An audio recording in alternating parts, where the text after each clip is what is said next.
en la política todo, absolutamente todo, es personal.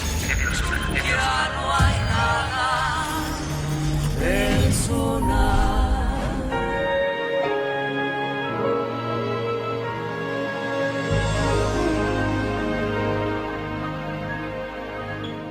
Un grupo de intelectuales, escritores, políticos, tratando de reeditar muchos años después, aquello ocurrió en 1999, el famoso Grupo San Ángel, han comenzado a reunirse para impulsar una candidatura independiente a la presidencia de la República en el 2018.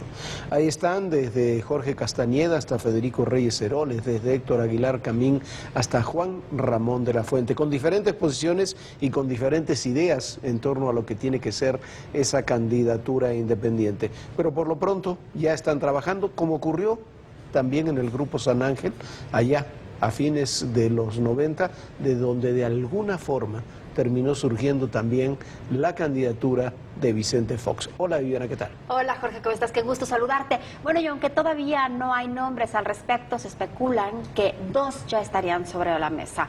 El del ex rector Juan Ramón de la Fuente y el ex canciller Jorge Castañeda. Sin embargo, falta mucho, incluyendo llegar a acuerdos entre los integrantes del grupo que se dividen entre quienes quieren trabajar desde ya en la construcción de esa candidatura y quienes opinan que más allá de abrirles las puertas a los independientes, se debe trabajar también con los partidos. Son políticos, artistas, empresarios, intelectuales y miembros de organizaciones civiles. 104 personajes de la vida pública del país que se pronunciaron a favor de las candidaturas independientes y en contra de las leyes estatales que las restringen. A través de una carta intitulada Por una cancha pareja para candidaturas independientes, consideraron que estas representan un avance significativo para nuestra democracia y que los candidatos independientes deben prevalecer y ser objeto de constante ampliación y no de recortes caprichosos.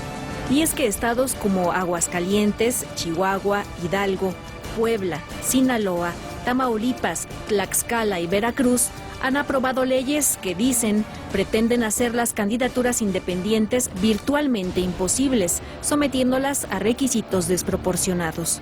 El desplegado califica de discriminatorias las leyes ahí aprobadas y hace un llamado al Tribunal Electoral del Poder Judicial de la Federación, al Instituto Nacional Electoral y a la Suprema Corte de Justicia de la Nación para que por la vía legal apoyen la adecuación de las legislaciones estatales, ampliando los derechos ciudadanos. El 22 de agosto pasado, diputados del Congreso de Puebla votaron la nueva ley electoral del Estado, que condiciona a los aspirantes a candidaturas independientes a contar con un apoyo mínimo de 3% de la lista nominal total, que deberá respaldarlos personalmente en los módulos del INE en menos de 20 días. En Chihuahua, el Congreso del Estado aprobó nuevos requisitos para quienes pretendan contender por un cargo público a través de la vía independiente. Con las nuevas normas, los candidatos tendrán que comprobar que no formaron parte de un partido político al menos 3 años antes del día de las elecciones. Estas fórmulas se repiten en el resto de los estados. El desplegado está firmado por Rubén Aguilar, Héctor Aguilar Camín, Julio Frenk, Enrique Krause, Francisco Labastida, Alejandro Martí, Lorenzo Meyer, Federico Reyes Heroles, Jorge Castañeda, Juan Ramón de la Fuente y Cuauhtémoc Cárdenas, entre otros. El documento sacó a la luz el trabajo que desde julio pasado llevan a cabo 8 intelectuales y políticos para impulsar una iniciativa que defienda las candidaturas independientes hacia las elecciones presidenciales de 2018. Durante 2 meses y medio, este grupo ha trabajado y discutido el rumbo de la iniciativa. Las reuniones son en la casa de Diego Fernández de Ceballos y a ellas acuden Jorge Castañeda, Federico Reyes Heroles, Rafael Pérez Gay, Luis de la Calle, Juan Ramón de la Fuente, Héctor Aguilar Camín y Ángeles Mastreta. Aseguran que el proyecto que promueven no está etiquetado para alguien en particular. Sin embargo, se habla de que ese candidato independiente para el 2018 podría ser el exrector de la UNAM, Juan Ramón de la Fuente, o el ex canciller Jorge Castañeda. También se habla de que Manuel Cloutier pudiera ser candidato independiente para la gubernatura de Sinaloa el año próximo. Para este grupo, la importancia de que exista un aspirante sin partido que sea fuerte radica en que se necesita a alguien que realmente le compita a Andrés Manuel López Obrador. Su teoría es que si no hay una candidatura independiente fuerte y única, López Obrador es el único que puede canalizar lo que todas las encuestas muestran en el país: un gran hartazgo con la clase política, con la partidocracia y con el sistema. Sin embargo, hay algunas diferencias. Durante el desarrollo de los trabajos del desplegado, el grupo de convocantes quedó dividido entre quienes decían que había que apostarle todo a las candidaturas independientes y los que se oponían rotundamente bajo el argumento de que son una válvula de escape. En el desplegado dado a conocer la semana pasada, no aparece la firma de Diego Fernández de Ceballos, porque argumentó que el documento se podría interpretar como que tenía tintes antipartidistas, y para él no es así. Reconoció, durante la discusión sobre el desplegado, que él es un hombre de partido y que no va a ponerle una trampa a su instituto político ni a ningún otro, porque él cree en ellos. Sin embargo, aclaró que eso no significa que no esté de acuerdo en la apertura que se propone para los candidatos independientes, pero consideró que debe cuidarse de manera responsable lo que se propone, para evitar que una buena idea produzca malos resultados. Para Federico Reyes Heroles, las candidaturas independientes son una alternativa y una ampliación de las oportunidades para los ciudadanos, cuando los partidos políticos no están proponiendo a personas con reconocimiento y apoyo social. Durante los trabajos de redacción del desplegado, Reyes Heroles subrayó la importancia de no hacer de los candidatos independientes una deidad de la democracia. Consideró que son solo una figura alternativa cuyo objetivo no debe ser acabar con los partidos políticos. El grupo de los 8 sigue su trabajo a favor de las candidaturas independientes y pensando en el 2018. Y mire usted, como decíamos, trabajar en torno a una candidatura o a varias candidaturas de independientes es muy sano y es muy importante, pero no quiere decir nada en realidad. Sí es buscar figuras transversales a los partidos políticos, pero lo que habría que analizar también es qué ofrecer, qué postura, qué programa enarbolar como independiente. Es muy difícil muy difícil y muy diferente lo que plantea, por ejemplo, Jaime Rodríguez el Bronco, que será el próximo gobernador de Nuevo León, a lo que plantea Enrique Alfaro, que será el próximo presidente municipal de Guadalajara, a lo que plantea Cloutier con lo que plantea Miguel Mancera. Está bien que haya candidaturas independientes, me parece importante, sano para el sistema político, pero ¿qué van a ofrecer? Porque que sean independientes no nos dice nada. Es como decir, busquemos a un político para candidato presidencial. Lo importante es ese hombre o esa mujer, qué es lo que van a plantear. Eso me parece que todavía, cuando se habla de los independientes, no está sobre la mesa. Mientras tanto, la semana pasada el rector de la UNAM, José Narro Robles, ofreció su último informe al frente de la Universidad Nacional y comenzó ya esta semana de lleno, formalmente, el proceso de sucesión. Así, con aplausos y ovaciones, miembros de la Junta de Gobierno, del Patronato, del Colegio de Directores, del Consejo Universitario, estudiantes y exrectores de la máxima casa de estudios del país, despidieron al rector José Narro Robles tras presentar su último informe de trabajo en el Centro Cultural Universitario.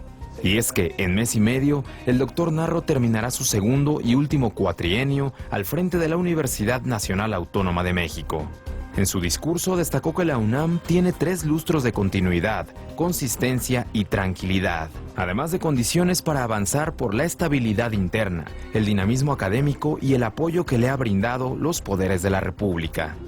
Dijo que durante su gestión buscó cumplir con la generación de las mejores condiciones para garantizar el funcionamiento de la universidad. Y destacó que la entregará como la recibió, fuerte, trabajando y con prestigio. Asimismo, detalló que su gestión priorizó 3 cosas: los espacios destinados a las actividades docentes, la creación de 27 nuevas licenciaturas y 2 campus externos, y el aumento en la matrícula en todos los niveles de estudio. Durante su gestión, la UNAM fue merecedora de varios reconocimientos internacionales, como el Premio Príncipe de Asturias en Humanidades en el 2009. El trabajo de José Narro Robles es de reconocerse.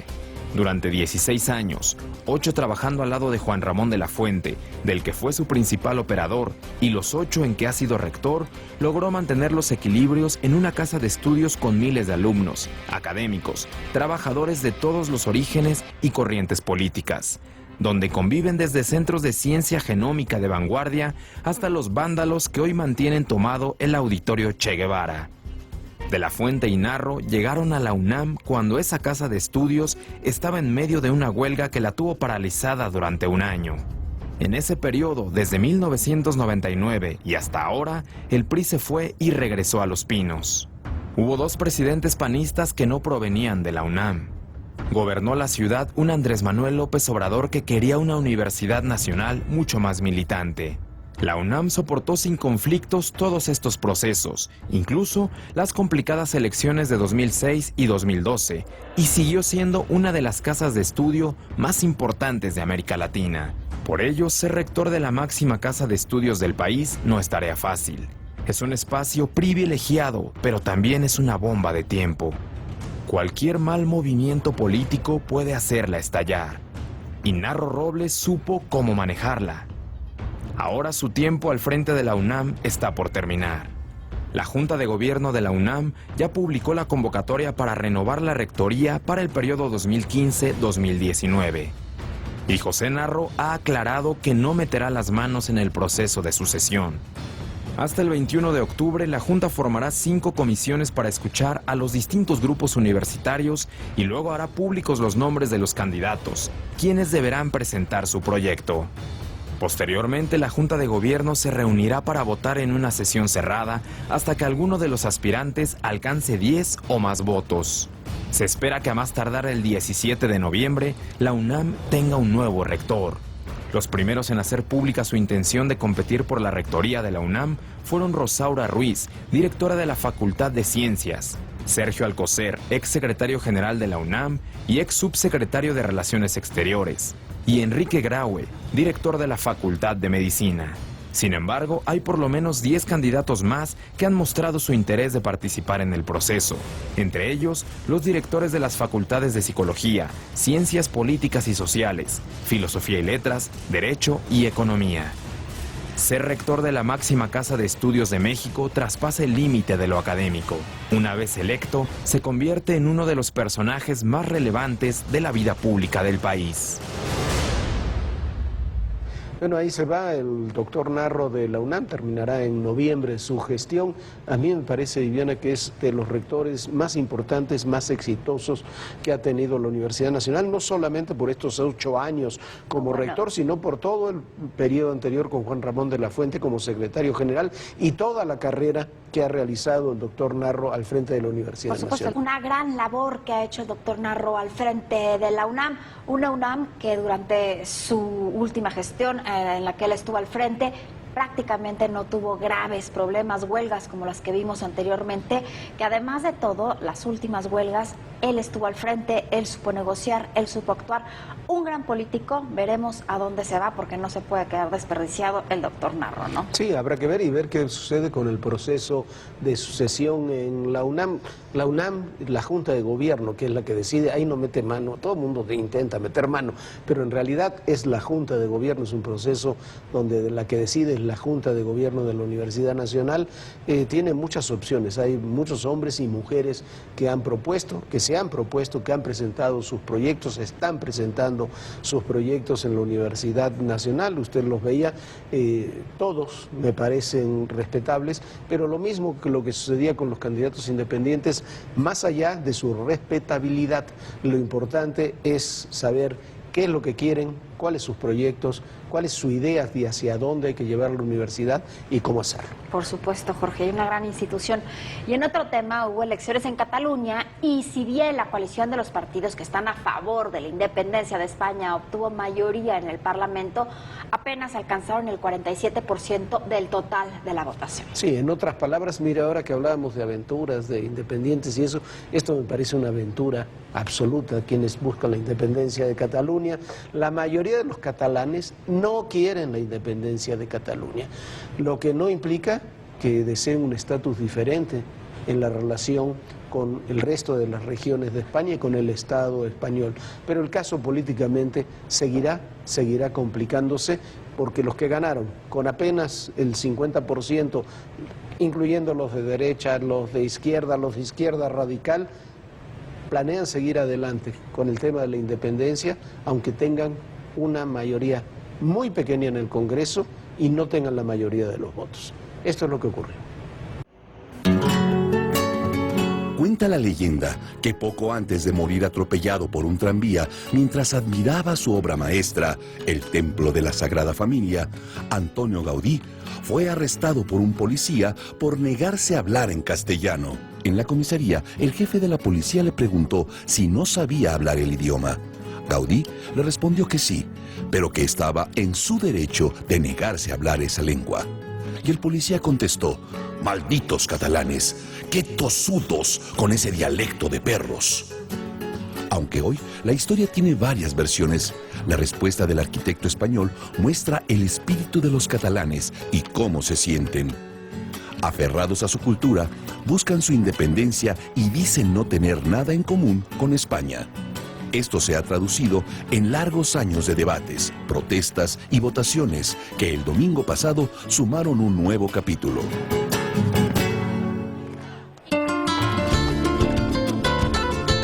La Comunidad Autónoma de Cataluña, al noreste de España, ocupa un territorio de 32.000 kilómetros cuadrados y su población se estima en 7,5 millones de personas. El territorio español se divide en varias comunidades autónomas, a las cuales la Constitución española desde 1978 les concede y garantiza el derecho de autonomía. En ningún momento las leyes de la comunidad autónoma pueden contradecir a la Constitución española. Sin embargo, a lo largo de la historia, esta comunidad ha manifestado la voluntad de autogobernarse para defender su lengua, costumbres y tradiciones. Pero también tienen razones económicas. Cataluña, como la región más próspera e industrializada del país, aporta el 20% del PIB nacional y no recibe mucho de vuelta. Busca tener su propia economía y no depender del Estado central. En noviembre del año pasado propusieron la celebración de un referéndum que el gobierno central no permitió porque la Constitución lo prohíbe. La consulta no solo fue rechazada por el gobierno, sino también por todos los partidos políticos. El domingo pasado hubo elecciones para elegir a 135 integrantes del Parlamento, pero los partidos separatistas las presentaron como un plebiscito sobre la independencia. Más de 5 millones de ciudadanos fueron convocados a las urnas y un 77% votaron. El resultado otorgó 62 escaños a la coalición independentista Juntos por el Sí y a los soberanistas de la candidatura de Unidad Popular otros 10, con lo cual aseguraron la mayoría absoluta en el Parlamento. Sin embargo, la suma de votos de ambos no superó el 50% de los totales, llegando a 47.8%. Es decir, en total hubo más sufragios en contra de la independencia que a favor.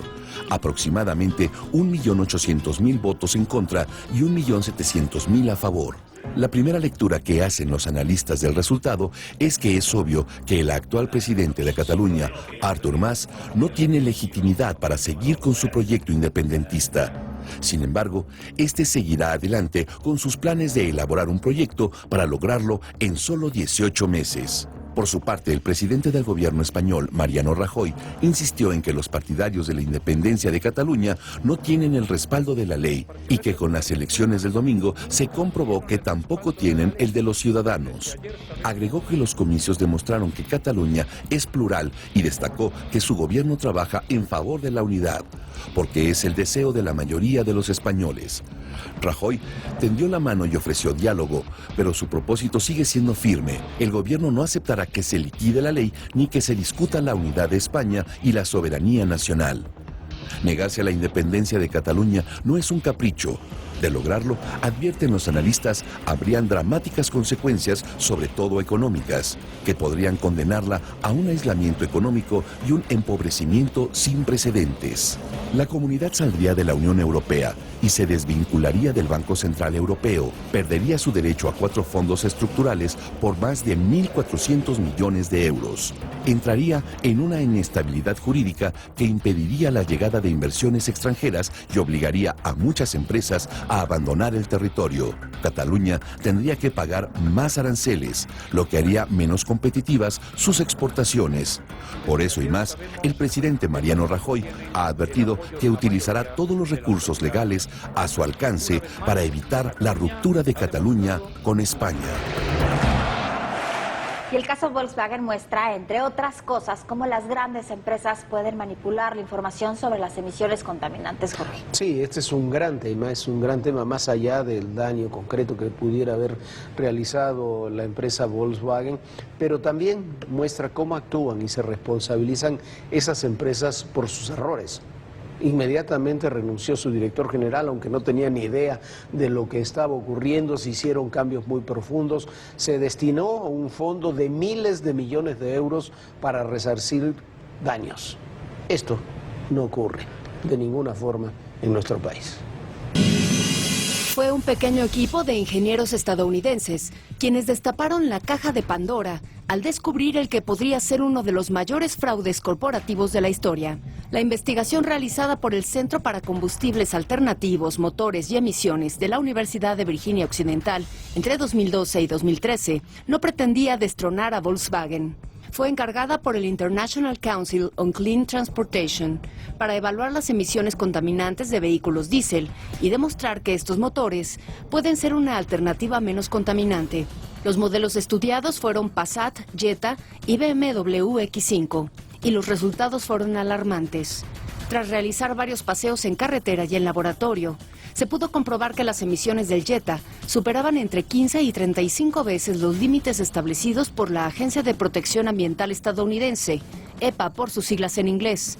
Las del Passat eran entre 10 y 20 veces mayores, pero el BMW superó las pruebas. En mayo del año pasado, el equipo publicó su estudio y lo remitió a la EPA y a la Agencia de Protección Medioambiental de California. Los organismos abrieron entonces sendas investigaciones que derivaron en el escándalo reciente. Determinaron que los vehículos de la automotriz alemana tenían un software capaz de detectar cuándo estaban siendo sometidos a pruebas. Entonces, el programa activaría un ciclo de motor que reduciría las emisiones de contaminantes y permitiría al auto pasarlas sin problemas. Cuando la revisión termina, el motor vuelve a operar con normalidad y es capaz de contaminar hasta 35 veces más. Tras confirmar el fraude, la EPA amenazó a la empresa alemana con no darle la certificación para la venta de nuevos vehículos. Entonces, el mayor fabricante de autos del mundo acabó admitiendo la instalación del software en al menos 11 millones de sus vehículos, que fueron distribuidos en todo el planeta. Además del Passat y el Jetta, también en los modelos Golf, Beetle y Audi 3. Peor aún, reveló que varios de estos motores diésel también fueron instalados en vehículos Seat y Skoda. Tras la vergüenza de haber engañado a las autoridades y a sus clientes, la empresa pronto pagó las primeras consecuencias. En solo 2 días perdió más de 25.000 millones de euros y sus acciones cayeron hasta un 35%. Además, países como Alemania, Francia, Italia y Corea del Sur anunciaron la apertura de investigaciones en su contra. La presión internacional se volvió insoportable y Volkswagen tomó medidas. Entre ellas el despido de su presidente ejecutivo, Martin Winterkorn, quien ni siquiera estaba enterado de la instalación del software e insistía en pedir disculpas y en presentarse como el hombre que debería ganar de nuevo la confianza de los compradores. El Consejo de Supervisión de la compañía advirtió que la investigación interna continúa y que su cabeza no será la única en caer. Por otra parte, decidió suspender las ventas de todos sus modelos diésel de 4 cilindros en Estados Unidos. Pero aún enfrenta otros problemas. El Departamento de Justicia ya inició una investigación en su contra. Al menos 50 personas han interpuesto denuncias ante cortes federales y podría ser sancionada con una multa de 18.000 millones de dólares. En México, la Secretaría de Economía informó que de 2009 a la fecha, la compañía alemana vendió 39.800 vehículos con motores diésel. Sin embargo, se desconoce si son parte de los que fueron manipulados. mientras que la Secretaría del Medio Ambiente solicitó a la empresa informar las medidas que implementará para corregir el problema.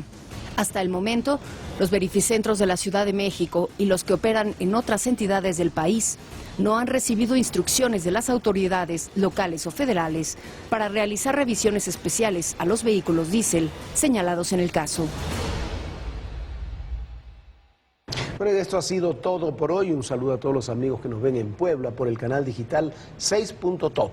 Pues ya nos vamos, Jorge, y a las 10:30 de la noche no se pierda el refugio de los conspiradores con los detalles y anécdotas que han marcado ya nuestra historia. Que descanse, pásala muy bien. Nos vemos mañana nuevamente aquí. Hasta mañana. Hasta mañana, Viviana, y recuerda, en el poder y en la política todo, pero absolutamente todo, es personal. Gracias. A veces me emociona y otras tantas me hace